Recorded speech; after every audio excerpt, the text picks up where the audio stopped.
하나님의 말씀 나누겠습니다. 우리는 지난 2주간 성전에 관한 에스겔의 환상에 대하여 들었습니다. 2주 전 설교에서 들으신 것처럼 에스겔은 10장에서 하나님의 영광이 하나님의 성전을 떠나는 것을 환상으로 봅니다. 그것은 성전 안에서 공공연하게 그리고 은밀한 가운데에 저질러지고 있는 만연한 죄악 때문이었음을 우리는 보았습니다. 에스겔은 환상을 많이 본 선지자였고 이스라엘의 회복을 예언한 선지자였기 때문에 환상과 소망의 선지자라는 별명이 붙기도 합니다. 모든 선지자들이 그러했듯이 인간으로서 감당하기 어려운 모든 하나님의 명령에 절대적으로 순종하고 하나님의 말씀을 전하며 주어진 사명에 끝까지 충성을 다한 선지자입니다. 에스겔은 범죄한 백성의 죄를 질책하다가 결국 그들에게 박해를 당하고 죽임을 당합니다. 물론 하나님께서 그것을 미리 알려주십니다.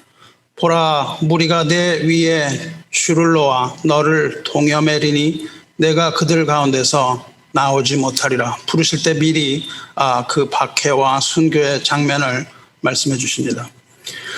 하나님의 사명을 받은 사명자로서의 이러한 패턴은 죄사함을 받게 하는 회개의 세례를 전파하던 세례 요한의 경우에도 그랬고 또 사도 바울의 경우에도 그랬습니다. 사도 바울도 고백합니다. 오직 성령이 각 성에서 내게 증언하여 결박과 환난이 나를 기다린다 하시나 내가 달려갈 길과 주 예수께 받은 사명 곧 하나님의 은혜의 복음을 증언하는 일을 마치려 하면은 나의 생명조차도 귀한 것으로 여기지 아니하노라. 그렇게 고백합니다. 예수님도 그렇게 고난을 받으셨습니다. 인자가 많은 고난을 받고 장로들과 대제사장들과 서기관들에게 버림받아 죽임을 당하고 제3일에 살아나야 하리라 하시지 않았는가. 이렇게 미리 그것을 다 알고 그리고 그 길을 걷습니다.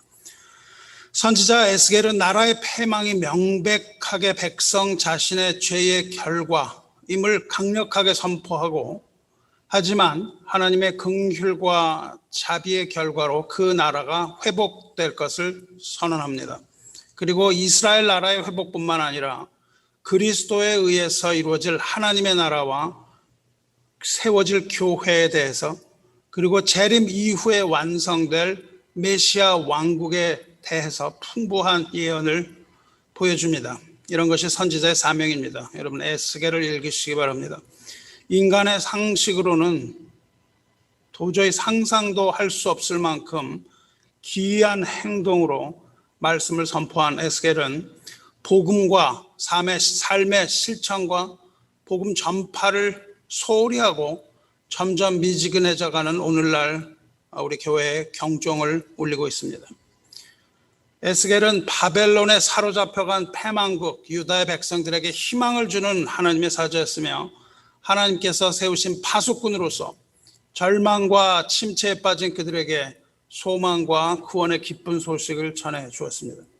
마찬가지로 오늘날 하나님의 교회에도 동일한 사명이 주어졌습니다. 마귀가 채워놓은 족쇄와 세상의 모든 근심과 걱정과 염려와 불안 속에 살아가고 있는 하나님의 백성들에게 위로와 소망의 기쁜 소식 그리고 예수 그리스도의 복음을 전할 사명이 교회에 주어진 것이고 이것이 교회를 세우시고 저와 여러분을 성도로 부르시고 구원하여 주신 목적입니다. 에스겔이 바벨론의 포로로 잡혀간 지 5년 후에 그발 강가에서 선지자로 부르심을 받게 됩니다. 먼저 포로로 잡혀가고 5년 후에 그발강에서 하나님께서 에스겔을 부르시고 그때에 에스겔은 첫 환상을 보게 되며 하나님의 영광을 바라보게 됩니다. 하나님의 영광을 본 후에 선지자로 부르심을 받는 과정과 하나님의 진노와 심판에 대한 경고를 먼저 받습니다. 그리고 2주 전에 우리가 살펴본 환상이 에스겔에게 나타난 두 번째 환상입니다. 에스겔이 한 5번 정도 환상을 봅니다. 이 두 번째 환상이 에스겔서의 8장에서 시작됩니다. 환상 가운데 성전에서 일어나고 있는 온갖 부패와 가증한 것들과 자기를 위한 애곡, 가증한 것에 절하는 모습, 태양신 숭배 등등 우리가 자세히 살펴본 그 성전을 더럽히는 일들을 하나님께서 환상으로 보여주신 후에 하나님의 영광이 성전을 떠나는 그 환상이죠. 이것이 8장부터 시작돼서 영광이 떠나는 환상이 10장, 11장 두 장에 걸쳐서 길게 묘사됩니다. 10장부터 하나님이 성전을 떠나시는 게 시작돼서 11장 끝까지 하나님이 떠나시는 장면이 계속돼요. 그리고 11장에서 그 영광이 하늘로 올라가는 것으로서 두 번째 환상이 끝납니다. 여호와의 영광이 성전을 떠나는 이 환상을 보고 우리는 하나님께서 그 백성을 버리시는가? 라는 질문을 갖게 됩니다. 하지만 에스겔은 계속해서 아니다라고 외치고 있는 겁니다. 11장 이후로 그의 예언 속에서는 하나님이 성전을 떠나는 것이 아니다라는 대답이 메아리쳐 울리게 되는 거예요. 이 두 번째 환상을 보게 된 후에 또다시 보게 되는 환상, 그것이 오늘 읽은 43장에서 다시 보여주시는 이 환상에서 여호와의 영광이 성전으로 돌아오고 있기 때문에 그렇습니다. 10장, 11장에서 떠났던 하나님의 영광이 43장에 이르러 성전으로 다시 돌아오십니다. 오늘은 하나님의 영광이 돌아오는 날에 관한 말씀입니다. 하나님께서 그 백성의 죄 때문에 그 성전을 떠나셨지만 하나님의 영광 가운데 그 백성에게 다시 돌아오십니다. 여러분, 성령의 조명이 없으면 하나님의 말씀 알아들을 수가 없습니다. 성령의 조명을 구하고 예배에 참석하시고 말씀을 들을 때마다 성령의 조명과 성령께서 함께 하실 것을 기도하면서 잘 들으시기 바랍니다. 이해를 돕기 위해서 이 두 환상 사이에 있는 일, 11장부터 43장까지 있었던 일을 잠시 설명하려고 합니다. 이 두 환상 사이에는 19년의 기간이 흐릅니다. 그 19년의 기간 동안에 13년 동안 예언이 중단됩니다. 예언이 중단되었던 13년간의 기간을 제외하고 나머지 6년에 걸쳐서 에스겔에게 하나님의 말씀이 임합니다. 그 말씀은 이스라엘이 포로가 되어 잡혀갈 것이며 거짓 선지자들이 나타날 것과 함께 그 거짓 선지자들의 종말은 어떻게 될 것이며 계속되는 우상 숭배를 하나님께서 심판하실 것이며 가증하고 방자한 음녀와 같은 예루살렘을 심판하실 것이며 이외에 수많은 비유의 말씀들이 임합니다. 불에 던져질 땔감과 같이 된 이스라엘, 독수리의 비유, 포도나무의 비유, 녹슨 가마와 같은 이스라엘, 자기만 먹는 이스라엘의 목자들, 이와 같은 수많은 하나님의 계시의 말씀들이 쏟아집니다. 그러다가 36장까지 그렇게 하나님께서 말씀으로 임하시다가 37장에 이르러서 또 하나의 환상을 보여주십니다.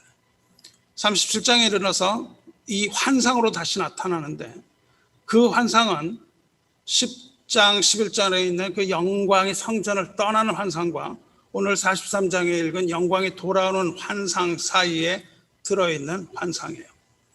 그 또 하나의 환상을 이 두 환상 사이에 보게 된 이 환상이 바로 그 유명한 마른 뼈들의 환상입니다.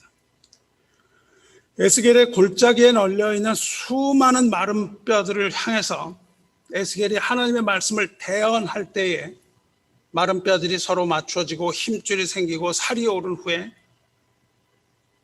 또다시 대언할 때 그 마른 뼈에게 생기가 들어가고 살아 움직이게 되는 환상이죠. 이때 하나님께서 말씀하십니다. 인자야, 이 뼈들은 이스라엘 온 족속이라, 이스라엘 백성이라는 겁니다. 그들이 이르기를 우리의 뼈들이 말랐고 우리 소망이 없어졌으니 우리는 다 멸절되었다 하느니라. 이 해골들은 소망도 끊어지고 멸절되어서 말라버린 이스라엘 백성이라고 밝혀주십니다.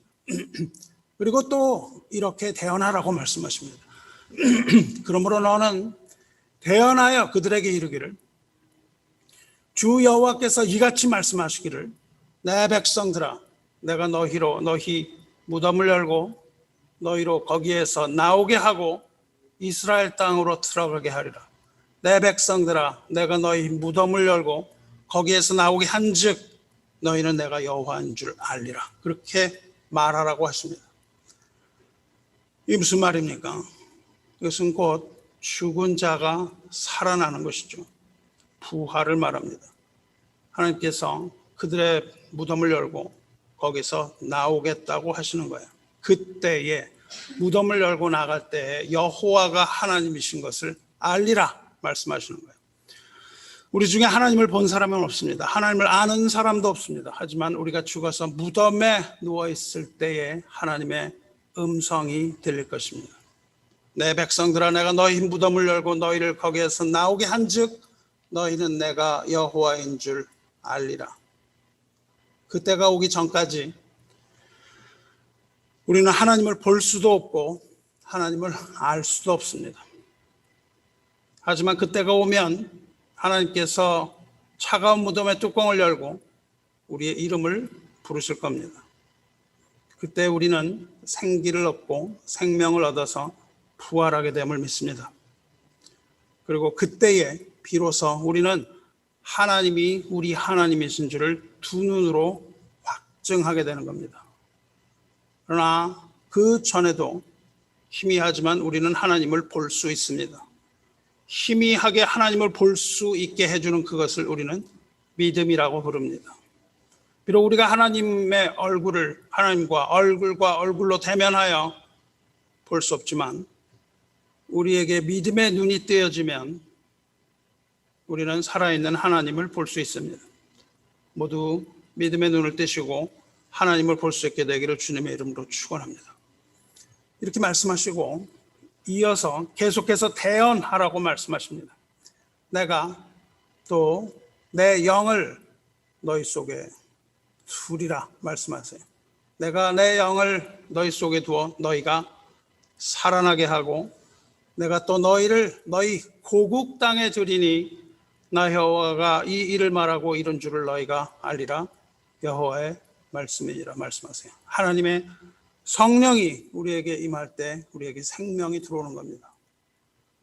하나님의 성령이 우리 가운데 임할 때 우리가 살아나고 살아난 자는 고국 땅, 즉 본향을 향한다는 거예요.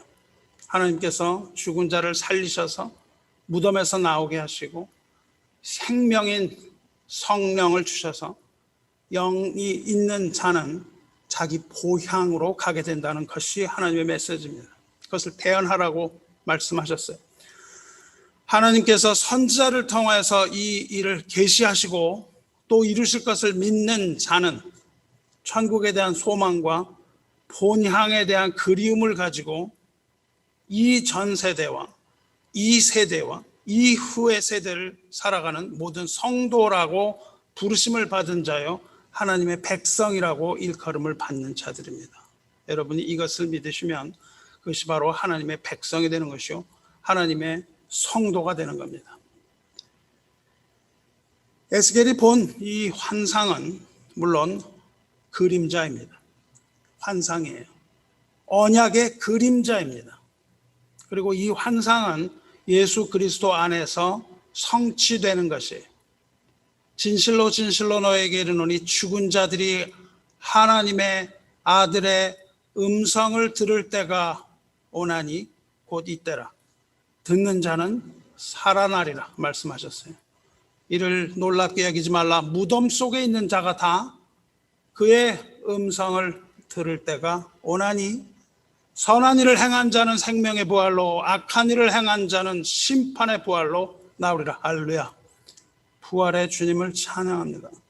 주 예수를 믿음으로써 심판의 부활이 아니라 생명의 부활로 나가시게 되기를 주님의 이름으로 축원합니다. 성령을 믿으며 성령의 임재 가운데 또한 본향으로 가는 날을 사모하며 거룩한 삶을 사는 성도 되시기를 주님의 이름으로 축원합니다. 이 환상을 본 이후에 에스겔에게 다시 말씀이 임합니다. 그 말씀이 임해서 무서운 곡과 마곡의 전쟁에 관한 이야기와 무서운 심판의 이야기와 그리고 마침내 이스라엘을 회복시키실 것을 말씀하십니다. 그것이 40장입니다. 이스라엘을 회복시키실 것을 말씀하실 때에 하나님의 환상이 시작됩니다. 그것이 바로 오늘 우리가 보는 환상의 시작이에요. 이 환상은 40장에서부터 시작합니다. 그 이전 환상은 8장부터 시작해서 11장까지 갔고, 그 다음에 37장에 있었던 마른 뼈의 환상이 있은 후에 이제 40장으로부터 새로운 환상이 시작돼요. 이 환상 중에 에스겔이 본 것은 성읍의 모습입니다. 성의 모습이에요. 이 성읍은 물론 하나님의 성전입니다. 이제 다시 성전을 보게 되는 거예요. 그 수많은 죄악이 저질렀던 그 성전이 아니라 또 하나의 성전의 모습을 보게 돼요. 죄로 인해서 무너진 터 위에 세워진, 죄로 인해서 무너졌죠, 그죠? 하나님께서 무너뜨리셨는데 그 터 위에 새로 세우신 새 성전의 모습을 바라보게 돼요. 그 성전의 모습이 보이고 거기에는 놋같이 빛나는 사람 하나가 나타납니다. 놋같이 빛나는 사람이 나타나서 삼으로 만든 줄과 장대를 가지고 나타납니다. 장대가 팔꿈치부터 손가락 끝까지 길이입니다. 그 길이를 히브리 사람들은 큐빗이라고 불러요. 이제 몇 큐빗 하는 건 여기부터 여기까지의 길이에요. 그 장대를 들고 긴 3줄이죠. 그걸 가지고 성전의 여기저기를 측량하는 모습을 봐요. 놋은 하나님의 공의와 심판을 상징합니다. 그러므로 놋같이 빛나는 사람은 심판을 의미하는 거예요. 이것을 재는 것이 곧 심판입니다. 측량하는 것이 심판이에요. 그러니까 여기서는 하나님의 성전을 측량하는 긍정적인 심판을 말합니다. 물론 여기서 말하는 놋같이 빛난 사람은 재림하시는 예수 그리스도의 그림자인 것이 분명합니다. 사도 요한이 반모섬에서 예수 그리스도의 환상을 볼 때의 모습이 바로 그 모습이에요. 그의 발은 풀무불에 단련한 빛난 주석과 같다 그래요. 주석의 노십니다. 다니엘도 그 환상을 봅니다. 그의 눈은 횃불과 같고 그의 팔과 발은 빛난 놋과 같고, 이 놋에 관한 것이 나오죠. 놋은 곧 심판으로 임하는 심판주입니다. 놋같이 빛나는 인자가 손에 장대와 삼줄을 들고 새 집을 측량하기 시작합니다. 문을 측량하고 물의 뜬을 측량하고 안뜰을 측량하고 바깥뜰을 측량하고 현관을 측량하고 제단을 측량하고 성전의 담을 다 측량한 후에 하나님의 성소와 지성소의 모든 측량을 마칩니다. 그것이 40, 41, 42, 3장에 걸쳐서 길게 그 성전을 다 재는 모습이 나와요. 그것은 하나님의 새 성전이 완성됨을 뜻합니다. 그 모든 측량을 다 마치는 것이 42장이에요. 하나님의 새 성전이 완성되던 날 에스겔은 하나님의 영광이 돌아오는 것을 봅니다. 그게 43장이에요. 에스겔이 성령에 이끌려서 그 모든 측량을 마친 그 순간 에스겔이 성령에 이끌려서 동문으로 갑니다. 동문으로 갈 때 하나님의 영광이 동쪽으로부터 오는 것을 봐요. 영광과 함께 하나님의 음성이 들립니다. 에스겔이 들은 그 음성은 맑은 물 소리 같고 땅은 하나님의 영광으로 빛난다고 얘기했어요. 이 모습 역시 다시 오실 예수 그리스도의 모습입니다. 동일한 요한계시록을 보면 사도 요한이 들은 그 그리스도의 모습이 동일합니다. 그의 발은 풀무불에 단련한 빛난 주석 같고 그의 음성은 많은 물소리와 같으며 동일한 음성을 들어요. 요한뿐만 아니라 다니엘 역시 동일한 음성을 듣습니다. 그의 몸은 황옥 같고 그의 얼굴은 붉은 번갯빛 같고 그의 눈은 횃불 같고 그의 팔과 발은 빛난 놋과 같고 그의 말소리는 무리의 소리와 같더라. 맑은 물이 막 쏟아지는 소리같이 들려요. 다시 오시는 그리스도의 영광이 그리하다는 겁니다. 에스겔은 하나님께서 동문을 통해서 성전으로 들어가시는 걸 봐요. 동문은 하나님의 문입니다. 그 동문으로 하나님께서 떠나셨어요. 그 전 11장에서 동문을 통해서 떠나십니다. 그리고 이제 그 동문은 하나님의 영광이 다시 들어와요. 동문은 하나님의 영광이 들어오고 나가시는 영광의 문입니다. 하나님께서 떠나실 때 그 문으로 떠나시고 이제 다시 들어오셨잖아요. 들어오신 후에 명령을 합니다.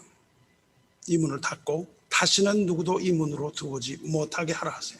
여호와께서 내게 이르시되 이 문은 닫고 다시 열지 못할지니 아무도 그리로 들어오지 못할 것은 이스라엘 하나님 나 여호와가 그리로 들어왔음이라. 그러므로 닫아둘지라 말씀하십니다. 그러나 이 문은 다시 열립니다. 하나님께서 닫으시면 열 자가 없고 하나님께서 여시면 닫을 자가 없는 그 문을 여는 분이 있어요. 그분이 바로 십자가를 지기 위해서 예루살렘으로 입성하는 예수 그리스도입니다. 예수께서 십자가를 지기 위해서 예루살렘으로 입성하실 때 겸손한 왕으로서 나귀를 타고 수많은 사람들이 왕의 입성을 환호한 가운데 예수께서 동문으로 입성하십니다. 그것이 복음서에 기록이 되어 있죠. 에스겔의 이 예언은 그리스도의 입성으로 1차적으로 성취됩니다. 이 땅에서의 예언 성취죠. 그리고 우리는 예수께서 동문으로 들어오신 이 날을 기념해서 종려주일이라고 부르면서 기념하고 있는 겁니다. 종려주일이 지나고 그 후에 부활절 전까지를 고난주간이라고 부릅니다. 종려주일은 왕이 동문으로 입성하신 날이에요. 닫아두라고 하신 그 문으로 입성하신 그것을 보여줍니다. 알다시피 지금 사순절은 곧 종려주일로 치닫고 있는 것이고 그 이후에 고난주간과 십자가에서의 죽음과 부활로 이루어질 겁니다. 나눠드린 그 말씀을 따라서 이 사실을 깊이 묵상하며 은혜 받으시기 바랍니다. 이 동문은 하나님의 영광이 들어오고 나가시는 영광의 문입니다. 동문은 그리스도의 문이며 또한 그리고 그 문은 영광의 문인 것이죠. 하나님께서 동문을 통해서 성전으로 들어오셨을 때 하나님의 영이 에스겔을 들어서 성전 안뜰로 데리고 갑니다. 성전 안뜰을 보니 거기에는 하나님의 영광이 가득히 메우고 있었어요. 하나님께서 들어오셔서 그 모든 성전이 하나님의 영광으로 가득 메워집니다. 그 영광 중에서 에스겔은 하나님의 음성을 듣습니다. 인자야, 이는 내 보좌의 처소, 내 발을 드는 처소, 내가 이스라엘 족속 가운데 영원히 있을 곳이라. 이스라엘 족속 곧 그들과 그들의 왕들이 음행하던 그 죽은 왕들의 시체로 다시는 내 거룩한 이름을 더럽히지 아니하리라. 이 말씀하세요. 이것을 볼 때 여러분은 이 모든 일이 눈 깜짝하기도 전에 순식간에 일어나는 것을 볼 수 있습니다. 성전이 완성되자마자 순식간에 하나님의 영광이 임하고 순식간에 성전이 하나님의 영광으로 가득합니다. 집이 완성되자마자 주님의 영광이 전광석화처럼 돌아옵니다. 그렇다면 주님의 영광이 떠날 때는 어땠을까요? 주님의 영광이 떠날 때는 하나님은 성전을 떠나지 못하고 머뭇하십니다. 떠나실 때는 먼저 이 땅에 있는 하나님의 보좌, The Holy of the Holy, 지성소라고 부르고 속죄소라고 부르는 그 장소를 떠나서 수종을 드는 그 위로 올라가세요. 요만큼 올라가시는 거예요. 하나님의 영광이 요만큼 올라갑니다. 그리고는 하나님의 영광은 성전의 문지방에 이릅니다. 문지방에 이르러서 거기서 한참을 머뭅니다. 못 나가고 계세요.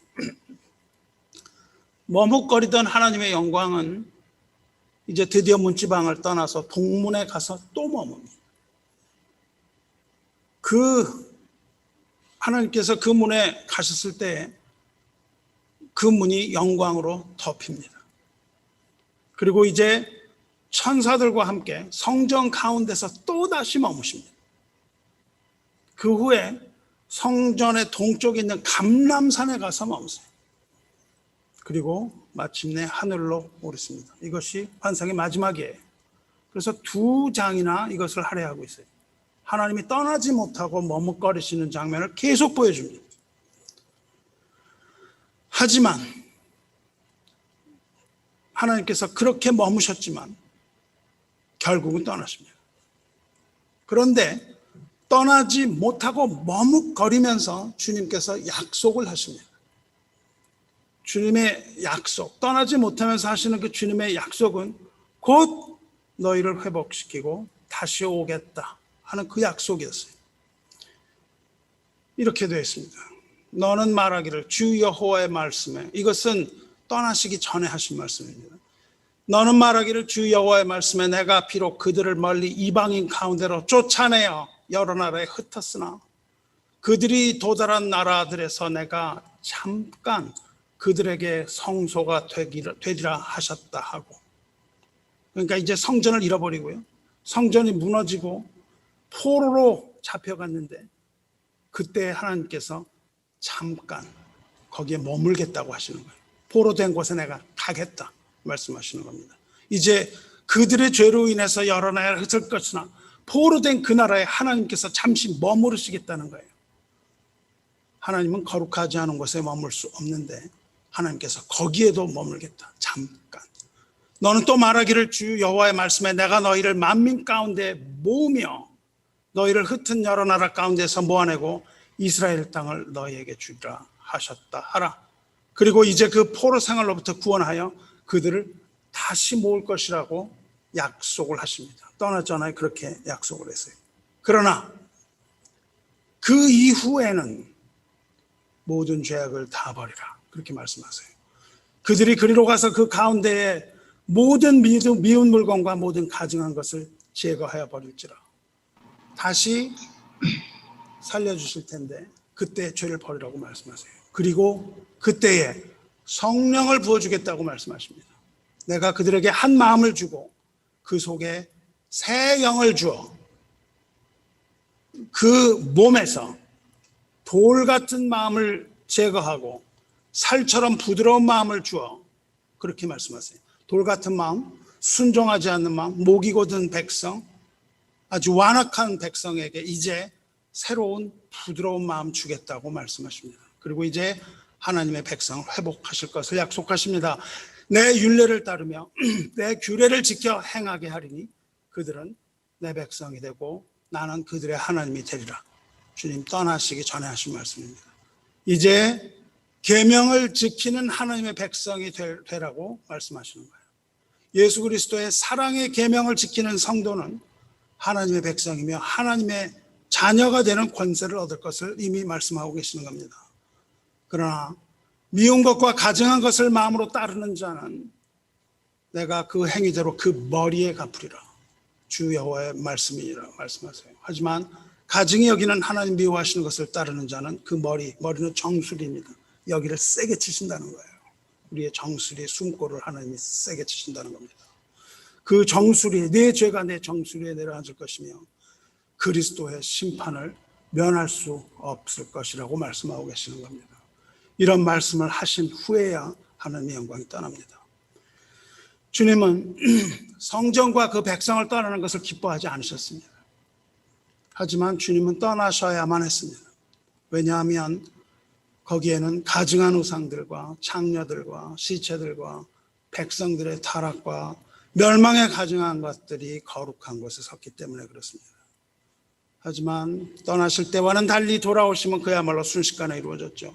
하나님께서는 집으로, 하나님의 집으로 돌아오는 것을, 이 땅의 집으로 돌아오는 것을 기뻐하셨습니다.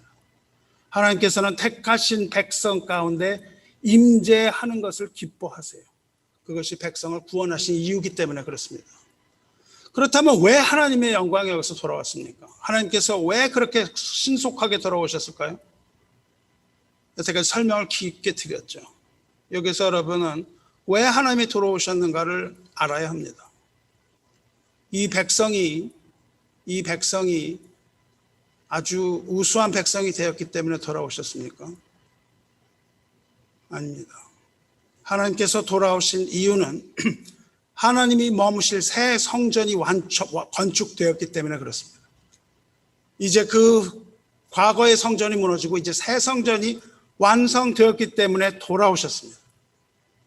물론 에스겔이 본 새 성전은 한 번도 본 적이 없고 이 땅에 건축된 적이 한 번도 없는 성전, 지난번에 설명드렸지 않습니까? 이 성전이 무엇을 의미하는지 설명드렸잖아요. 요한복음 2장은 새 성전에 대해서 증거합니다. 예수께서 대답하여 이르시되 너희가 이 성전을 헐라 내가 사흘 동안에 일으키리라. 유대인이 이르되 이 성전은 46년 동안의 죄악건을 내가 3일 동안 일으키겠느냐. 유대인이 말했지만 그러나 예수는 성전된 자기 육체를 가리켜 말씀하신 것이라 말씀하세요. 예수님의 몸이라고 말씀하세요.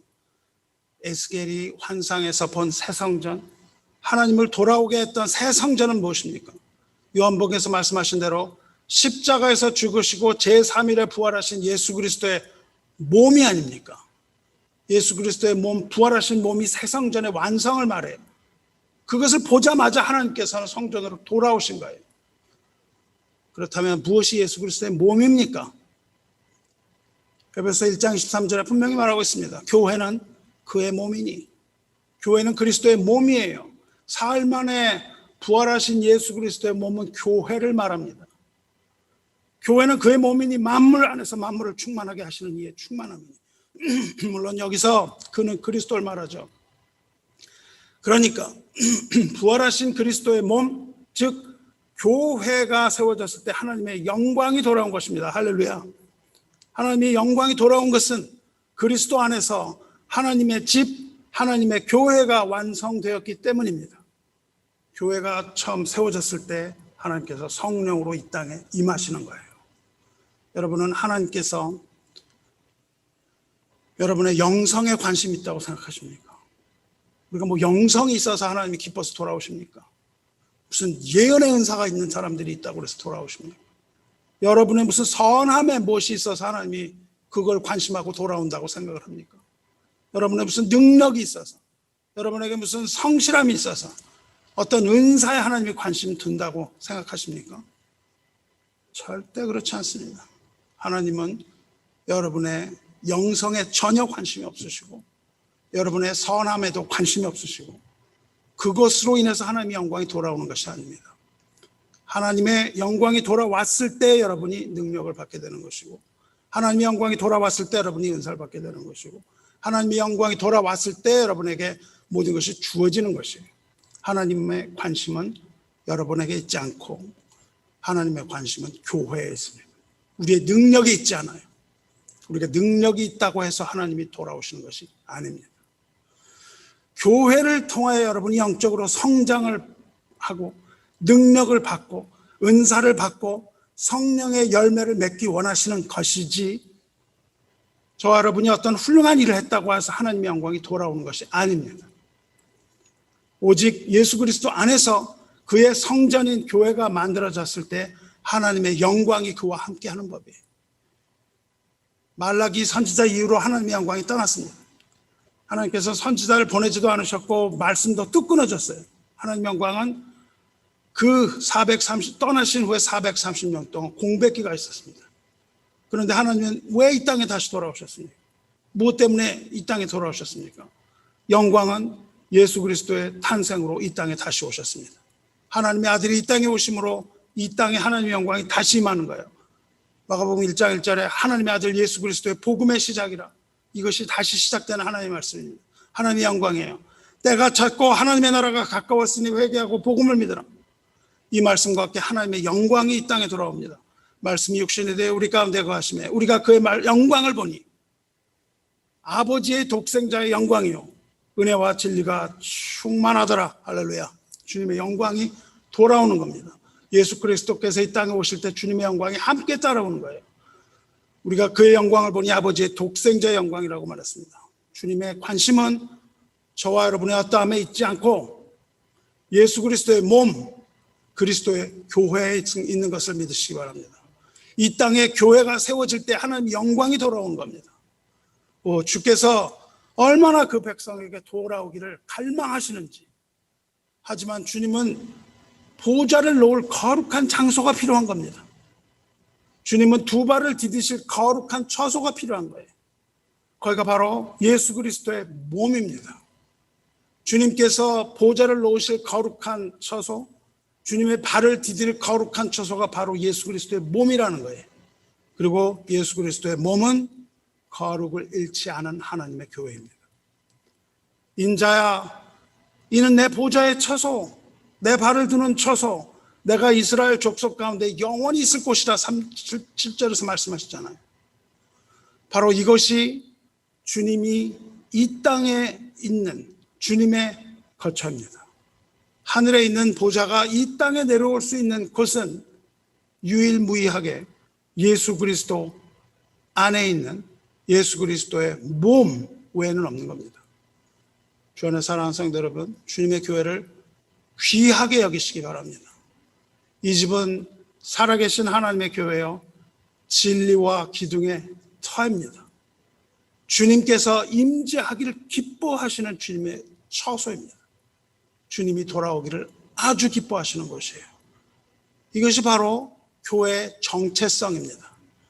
교회는 주님의 임재가 있는 곳이에요. 교회는 사람들의 편의를 봐주는 데가 아닙니다. 교회는 사람들의 편의를 봐주는 곳이 아니고 주님의 영광을 선포하는 곳이에요. 교회에 있어서 가장 높은 순위는 주님의 영광입니다. 우리의 편리함이 아니에요. 교회에서 계획하는 모든 일의 우선순위는 주님의 영광입니다. 우리가 집회를 가지려고 할 때 언제 어느 날 집회를 가져야 할지 결정을 한다면 사람들에게 투표를 해서 편리한 시간을 고려하는 것이 아닙니다. 우리가 결정하는 모든 것은 주님의 영광을 모든 일의 중심에 두고 교회는 움직여야 되는 겁니다. 모든 일은 다 주님의 영광을 따라서 결정해야 하는 겁니다. 교회는 반드시 주님의 영광을 위해서 열려 있어야 하는 법이에요. 그렇게 해서 주님의 영광이 여기를 떠나지 아니하고 주님의 영광이 교회 안에 충만하게 해야만 합니다. 우리가 매일 드리는 이 예배는 주님의 영광을 위한 것입니다. 우리 예배는 주님의 것입니다. 이것이 바로 영과 진리로 드리는 영적인 예배입니다.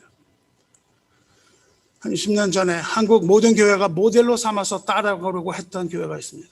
시카고 근처에 위치한 윌로우 크릭 커뮤니티 처치였죠. 이 교회는 소위 말하는 시커 서비스라는 걸 도입했습니다. 시커 서비스는 구도자 예배라고 우리말로 번역합니다. 이것을 도입해서 급성장했습니다. 몇만 명으로 급성장했어요. 그 시카고 근처의 중산층으로 이루어진 아주 깔끔한 교회입니다. 구도자 교회는 소위 전도를 목적으로 하는 교회라고 말했어요. 복음을 모르는 사람들에게 복음을 전해야 한다. 그런데 이렇게 예배를 드리면 처음 오는 사람들이 복음을 받아들이겠느냐? 전부 위선자라고 보지 않겠느냐? 그렇게 얘기를 한 겁니다. 복음을 모르는 사람들에게 복음을 전한다는 미명하에 주일 예배를 수요일로 옮깁니다. 당신들은 믿음이 좋은 사람들이죠. 수요일에 예배 드려도 되죠. 주일 예배에는 전도자들을 초청합시다 하면서 주일 예배에는 전도자들을 초청했습니다. 중산층 동네에서 깨끗하기로 유명한 교회였습니다. 교회에 처음 오는 사람들은 거부감을 가지고 와요. 뭐 잘못하는 거 없나? 관찰하려고 한다는 겁니다. 그래서 사람들에게, 처음 오는 사람들에게 거부감이 들지 않게 하기 위한 일련의 대책을 강구합니다. 그래서 담임 목사인 빌 하이벤스 목사가 이런 규칙을 만들었어요. 초대받아서 처음 교회에 오는 사람들은 마음이 닫혀있기 때문에 교회에 대해서 거부감을 가지고 오는데 올 때마다 돋보기를 하나씩 들고 온다고 합니다. 이것이 어떤 책에 쓴 거예요. 오는 사람마다 돋보기를 하나씩 들고 온다는 겁니다. 도대체 이 교회에 있는 이 사람들은 뭐야? 그리고 관찰을 하러 들어오는 거예요. 이 사람들은 뭘 잘한다 그렇게 생각하는 게 아니라 뭐든지 잘못한다고 생각하면서 온다는 겁니다. 내가 한번 들어봐 주겠다. 뭐 한번 오라니 내가 가봐는 주겠다. 근데 너희들 그런 애들이지 그러면서 돋보기를 하나씩 들고 온다는 거예요. 예를 들어서 주차장에서 그 돋보기를 들고오면서 길을 유심히 살핀다는 거예요. 그러다 길바닥에 휴지 하나라도 떨어져 있으면 봐라. 애들 이런 애들 아니냐. 그러면서 그걸 트집 잡고 평화롭게 하고 휴지 떨어졌으니까 나 이런 애들 이렇게까지 한다는 겁니다. 어떻게든 교회에 나오지 않으려는 그런 이유를 잡기 때문에 모든 것을 완벽하게 하라. 먼지 하나 없이 청소하고 교회는 당신이 생각하는 것처럼 그렇게 그런 곳이 아니라 아주 나이스한 곳이야. 당신들이 이렇게 생활하기에 아주 좋은 곳이야. 그러면서 거기 커피 러비를 만들어 놓고 커피를 마시면서 대화하게 하고 이런 것을 만들어 줬어요. 그런 사람들이 생각하는 위선적인 사람들이 모인 곳이 아니라는 인상을 심어주는 것이 중요하다. 설교 길게 하지 마. 정확하게 시간이 되면 딱 끝납니다. 설교 길게 하면 안 돼. 정확하게 시간을 내서 끝내줘야 불평이 없고 영화도 끝난 시간 알아야 그걸 보고 가는 거 아니냐. 이렇게 만들었습니다. 예배를 구도자, 즉 처음 교회 나오는 사람들을 위해서 각색했어요. 예배가 시작되면 여러분 이제 여러분 생각하는 것과 교회가 다른 겁니다. 여러분은 편안한 마음으로 1시간 동안 돌아보십시오. 헌금 이런 건 하지 않아도 좋습니다. 헌금하라고 그러는 건 아닙니다. 우리 교회는 다른 교회와 다릅니다. 이렇게 한 결과 수많은 사람들이 모여들었습니다. 특히 중산층들이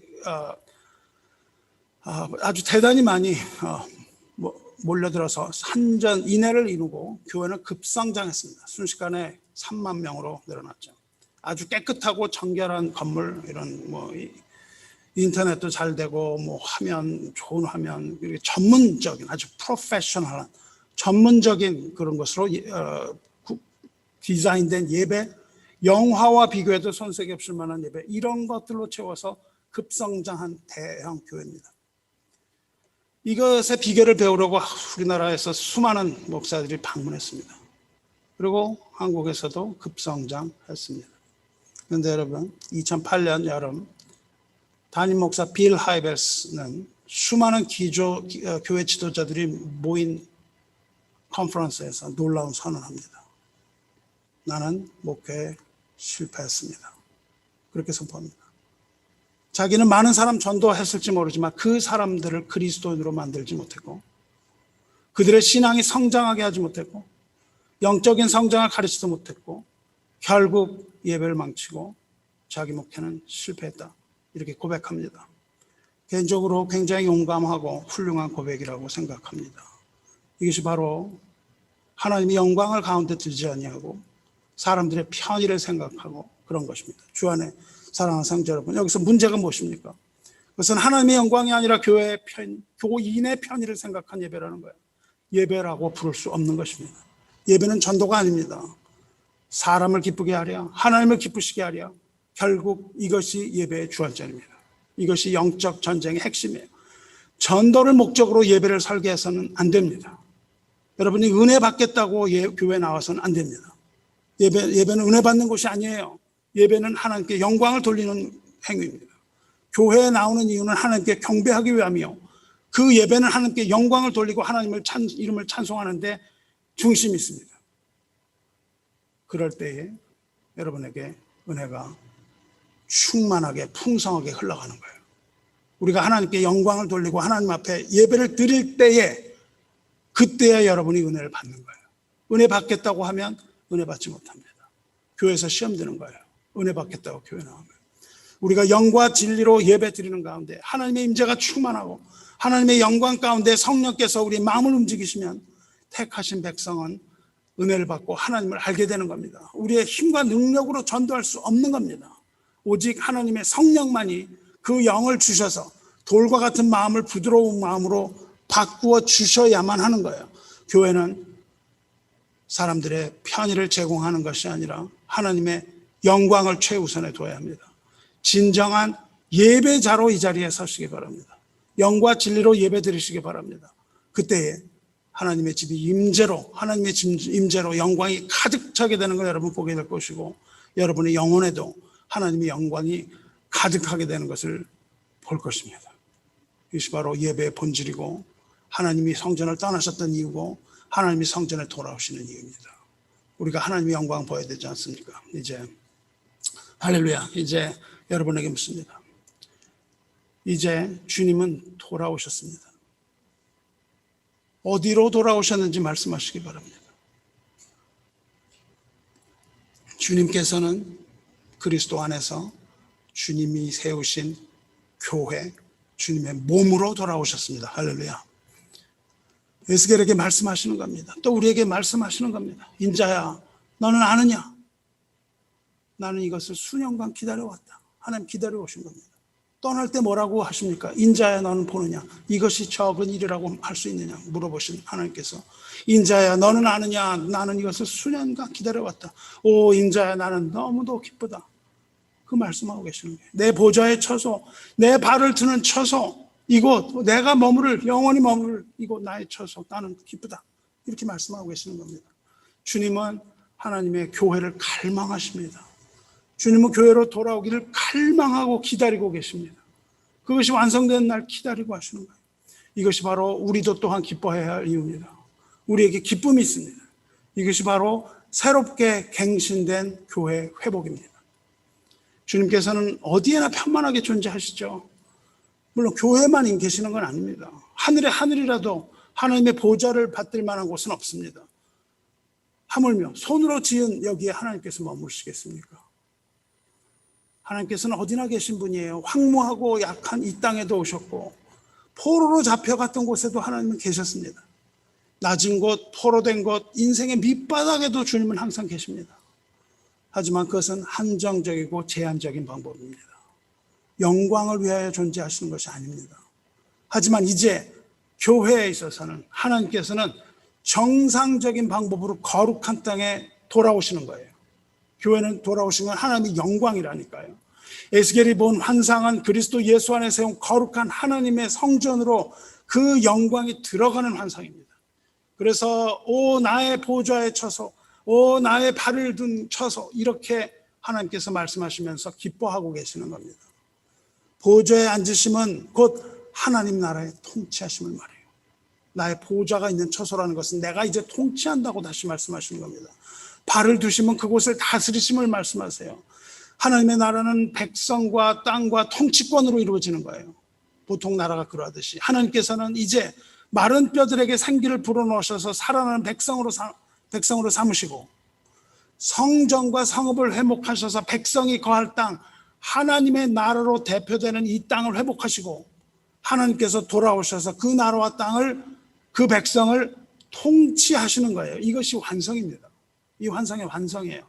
살아난 마른 뼈들은 예수 그리스도 안에서 거듭나고 부활한 하나님의 백성입니다. 백성이 거할 땅, 하나님의 나라는 하늘로부터 내려오는 거룩한 성, 새 예루살렘을 말해요. 그리고 하나님의 보좌는 하늘로부터 이 땅에 내려오시는데, 그것이 바로 요한계시록이 말하는 새 하늘과 새 땅입니다.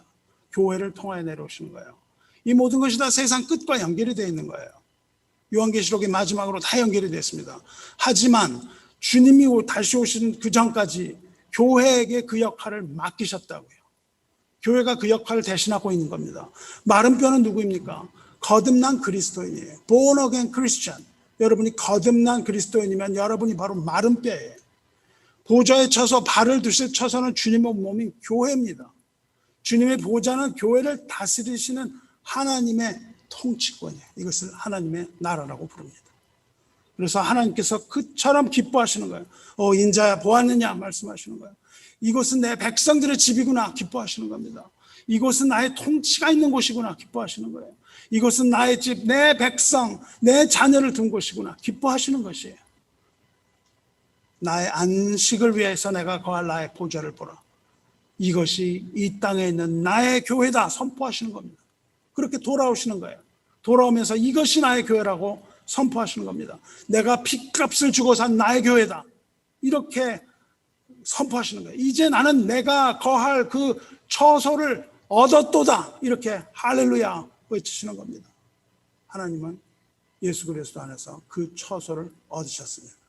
그 처소가 바로 그리스도의 몸 교회입니다. 주 안에 사랑하는 성도 여러분, 이것이 바로 성전의 회복이며 하나님 영광의 회귀의 장면입니다. 그런데 여기서 빠뜨려서는 안 될 중요한 게 있습니다. 간과하지 말아야 할 중요한 것은 하나님의 영광이 돌아오셨는데, 돌아올 때 떠나신 모습 그대로 돌아오신다는 겁니다. 이스라엘 하나님의 영광이 동쪽에서부터 오는데 하나님의 음성이 맑은 물소리 같고 땅은 그 영광으로 말미암아 빛나니 그 모양이 내가 본 환상, 곧 전에 성읍을 면하러 올 때 보던 환상 같고 그발 강가에서 보던 환상과도 같기로, 동문으로 나가셨다가 동문으로 돌아오시고 그 영광의 모습도 나가신 모습 그대로 돌아옵니다. 포로였을 때 강가에서 보셨던 영광의 모습 그대로 다시 돌아오시는 거예요. 그 모습은 많은 물소리와 구름입니다. 모세가 회막을 완성했을 때 회막에 구름이 덮여요. 그리고 영광이 성막에 충만합니다. 모세가 여호와의 산에 오를 때 구름이 덮입니다. 구름 가운데서 하나님께서 모세를 부르시죠. 백성이 광야에서 유랑할 때에 구름 기둥이 거기를 덮어서 인도합니다. 그것이 덮이는 곳에 머무는 거예요. 솔로몬 왕이 성전을 지어서 봉헌할 때 구름이 덮였습니다. 하지만 스룹바벨이 성전 건축한 두 번째 성전에는 구름이 나타나지 않습니다. 거기에는 하나님의 영광이 없습니다. 뿐만 아니라 하나님의 임재를 나타내는 언약궤도 없었습니다.